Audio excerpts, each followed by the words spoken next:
নমস্কার বন্ধুরা, কৃষ্ণা কিচেন ব্লগে আপনাদের সবাইকে স্বাগত। আজকে আমি বানাবো বাটা মাছ দিয়ে আলু কাঁচকলার ঝোল। দেখুন বন্ধুরা, এখানে বাটা মাছ আমি নিয়েছি 500 গ্রাম। মাছগুলো ধুয়ে পরিষ্কার করে নিয়েছি। মাছে আমি দিয়ে দিলাম হাফ চামচ হলুদ গুঁড়ো আর হাফ চামচ লবণ। এবার মাছগুলো খুব সুন্দর করে মাখিয়ে নেব। বন্ধুরা, এই রেসিপিটি কিন্তু দারুণ হবে আর খুব সহজভাবে বানাবো। আপনারা যে কেউ একবার দেখলেই খুব সহজে বানিয়ে নিতে পারবেন। তো বন্ধুরা, রেসিপিটি স্কিপ না করে সম্পূর্ণ দেখবেন। মাছের থালা এক সাইডে আমি রেখে দিলাম। অন্য একটা থালাতে নিয়ে নিয়েছি আলু আর কাঁচকলা। এখানে একটা আলু আর কাঁচকলা কেটে ধুয়ে পরিষ্কার করে নিয়েছি। আবার থালা আমি এক সাইডে রেখে দিলাম।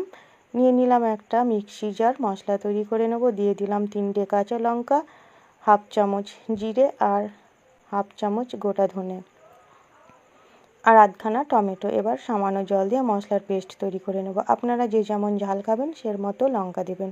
আর এদিকে গ্যাস অন করে আগের থেকে কড়াই বসিয়ে রেখেছিলাম। কড়াইয়ে দিয়ে দিচ্ছি পরিমাণ মতো সরিষার তেল। দেখুন বন্ধুরা, তেল গরম হয়ে গেছে। ওই তেলের মধ্যেই আমি দিয়ে দেব সামান্য লবণ আর সামান্য হলুদ গুঁড়ো। এই হলুদ আর লবণ দেওয়ার ফলে বন্ধুরা কিন্তু তেল ছিটকে খুব কমই আসে। তো ভালো করে আবার আমি নেড়ে দিলাম। এবার মাছ আমি তেলে দিয়ে দিচ্ছি। প্রথমে আমি 3টে মাছ দিয়ে দিলাম। প্রথমে এই 3টে মাছ আগে আমি ভালো করে ভেজে নেব।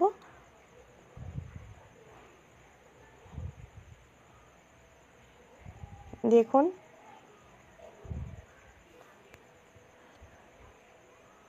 কিছুক্ষণ বাদ আমি মাছগুলো উল্টে দিলাম। এক সাইড হয়ে গেছে ভাজা। দেখুন, মাছ খুব সুন্দর করে ভাজা হয়ে গেছে। অন্য একটা আমি পাত্রে তুলে নিচ্ছি। একইভাবে আমি বাকি মাছ দুটো তেলে দিয়ে ভেজে নেব। দেখুন, মাছে আমি তেলে আমি মাছ দিয়ে দিলাম। এই মাছ দুটো ভাজা হয়ে গেছে, আমি তুলে নিলাম। এবার ওই তেলের মধ্যে দিয়ে দিলাম 2টো শুকনো লঙ্কা, হাফ চামচ 5 ফোড়ন আর 2টো তেজপাতা। এবার কাঁচকলা আর আলুগুলো আমি তেলে দিয়ে ভালো করে ভেজে নেব। আপনারা চাইলে কাঁচকলা আর আলু আলাদা আলাদা করে ভেজে নিয়েও রান্নাটা করতে পারবেন। দেখুন, এখানে আমি আলু আর কাঁচকলা একসঙ্গে দিয়ে খুব সুন্দর করে লাল লাল করে আমি ভেজে নিচ্ছি।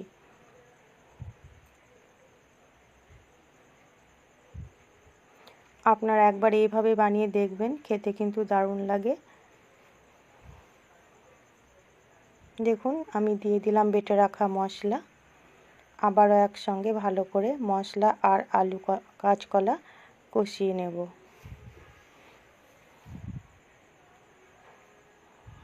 দিয়ে দিলাম হাফ চামচ কাশ্মীরি লঙ্কার গুঁড়ো আর হাফ চামচ হলুদ গুঁড়ো। আবারও একসঙ্গে ভালো করে নেড়ে চেড়ে আমি কষিয়ে নেব মশলা আলু কাঁচকলা।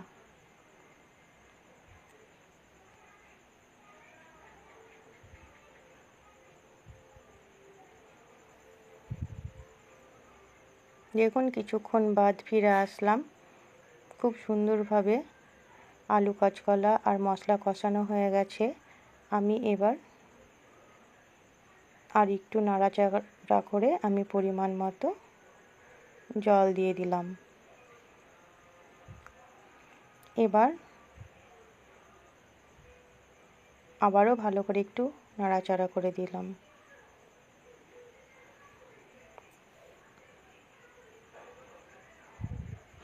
দিয়ে দিলাম স্বাদ মতন লবণ।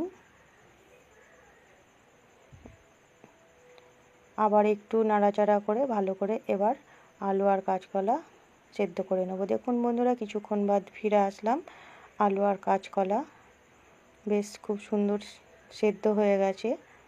তো এবার আমি দিয়ে দেব ভেজে রাখা মাছগুলো। তাহলে আমার চ্যানেলে নতুন বন্ধু হয়ে থাকলে চ্যানেলটিকে সাবস্ক্রাইব করে পাশে থাকবেন আর পাশে থাকা বেল আইকনটি ক্লিক করবেন।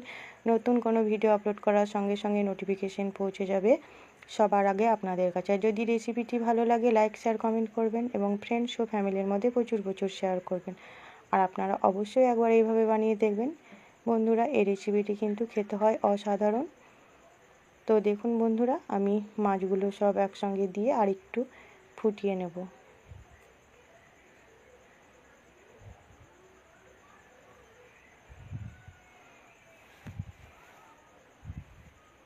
দেখুন খুব সুন্দরভাবে সব কিছু ফুটে গেছে। আমি সব শেষে দিয়ে দেব হাফ চামচ শাহি গরম মশলা। এই শাহি গরম মশলাটা দিলে খেতে কিন্তু দুর্দান্ত লাগে বন্ধুরা। তো তৈরি হয়ে গেল আলু কাঁচকলা দিয়ে বাটা মাছের ঝোল খুব সহজভাবে। এবার একটু নাড়াচাড়া করে আমি নামিয়ে নিয়ে অন্য পাত্রে সার্ভ করে দিচ্ছি। তাহলে সম্পূর্ণ ভিডিওটি দেখার জন্য আপনাদের অসংখ্য ধন্যবাদ। আবারও চলে আসবো নতুন কোনো ভিডিও নিয়ে। ততক্ষণ আপনারা ভালো থাকবেন, সুস্থ থাকবেন।